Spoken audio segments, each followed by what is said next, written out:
नमस्कार दर्शकों, मैं अक्सा वहीद अंसारी और आप देख रहे हैं MNS न्यूज। आइए देखते हैं आज की खास खबरें। 170 करोड़ की अमृत योजना अधर में 42 पानी की टंकियों का निर्माण बीच में ही लटका।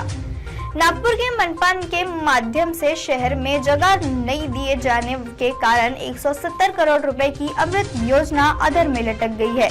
इस योजना के तहत 42 पानी की टंकियों का निर्माण किया जाना था। उल्लेखनीय है कि मनपा में भाजपा 3 टर्म से सत्ता में है। नागपुर शहर में 24x7 जलापूर्ति योजना पर काम चल रहा है, जिसकी गति अत्यंत धीमी होने के कारण कई बार अतिरिक्त समय और निधि उपलब्ध करवाने के बावजूद आज तक संपूर्ण शहर के 24/7 जलापूर्ति योजना से रूबरू नहीं करवा पाई है। याद रहे कि सभी को समान पानी उपलब्ध कराने और इसी टैंकर मुक्त शहर बनाने के लिए केंद्रीय सरकार की अमृत योजना के तहत 42 पानी की टंकियों का निर्माण किया जाना था। इनमें से एक पानी की टंकी 2 मंजिल है। इस कार्य का भूमि पूजन नितिन गडकरी ने किया था। इसके अलावा एक पानी की टंकी के अलावा कोई अन्य पानी की टंकी शुरू नहीं हो पाई है। इसके लिए व्यापकॉस समूह को ठेका दिया गया है। कंपनी के केंद्र ने उक्त कंपनी की नियुक्त की थी। इस वजह से कोई भी कंपनी के खिलाफ शिकायत करने की हिम्मत नहीं कर पाया, चाहे मनपा प्रशासन हो या फिर जनप्रतिनिधि। दूसरी ओर मनपा ने उक्त टंकियों के निर्माण के लिए उन्हें समय पर जगह नहीं दी, इसलिए 170 करोड़ रुपए का ये प्रकल्प अब 250 करोड़ रुपए तक पहुंच गया है।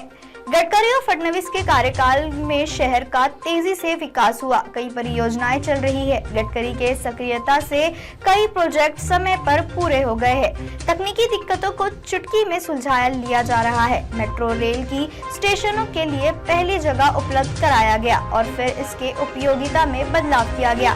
इसके लिए कई स्थानों की जगह ली गई, उसमें से किसी की भी मना करने की हिम्मत नहीं हुई।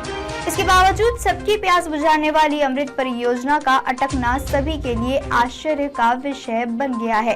गडकरी की सीवी प्रोजेक्ट की घोषणा करने के बाद लगातार उसको फॉलो अप लेने, उसको शुरू और साथ में खत्म करने में देर नहीं होती। तकनीकी समस्याओं का समाधान सीधे कॉल कर हल करते रहे हैं। चर्चा ये भी रही है कि फडणवीस गडकरी की अमृत योजना में ज्यादातर दिलचस्पी नहीं दिखाई दे रही है। 170 करोड़ की अमृत योजना अधर में 42 पानी की टंकियों का निर्माण लटका। नागपुर मनपा के माध्यम से शहर में जगह नहीं दिए जाने के कारण 170 करोड़ रुपए की अमृत योजना अधर में लटक गई है। इस योजना के तहत 42 पानी की टंकियों का निर्माण किया जाना है।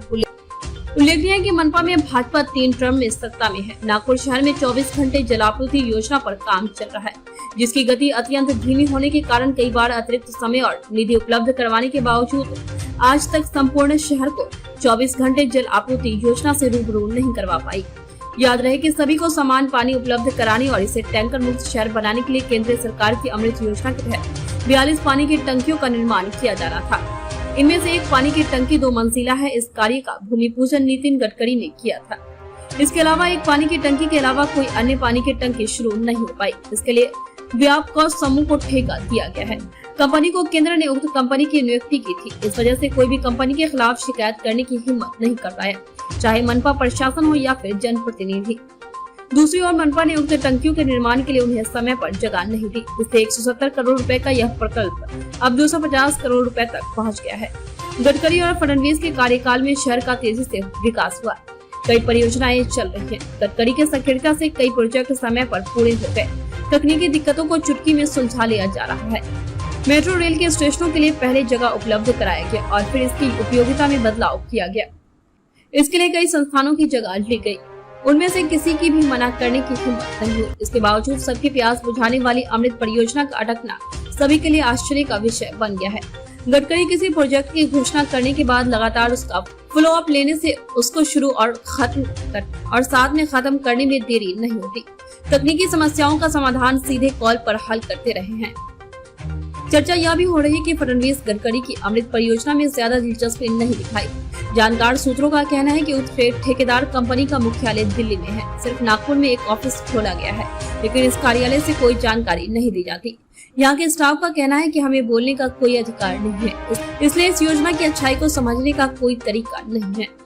अब आप हमारे चैनल को आपके मोबाइल फोन पर भी देख सकते हैं। मोबाइल ऐप पर देखने के लिए प्ले स्टोर से MNS news TV app download करें। इंस्टा, लिंक, ट्विटर, हाई कूक, फेसबुक और कई सोशल मीडिया के प्लेटफॉर्म्स पर भी हमारा चैनल उपलब्ध है। आप इसे यूट्यूब पर भी देख सकते हैं। आप हमारे चैनल को लाइव देखने के लिए www.mnsnewstv.com पर जा सकते हैं। फिलहाल दर्शकों, वक्त हो चला है एक ब्रेक का। ब्रेक से लौटने के बाद देखिएगा देश और दुनिया की तमाम खबरों को। बने रहे MNS न्यूज लाइव पर, क्योंकि सच जरूरी है। नमस्कार।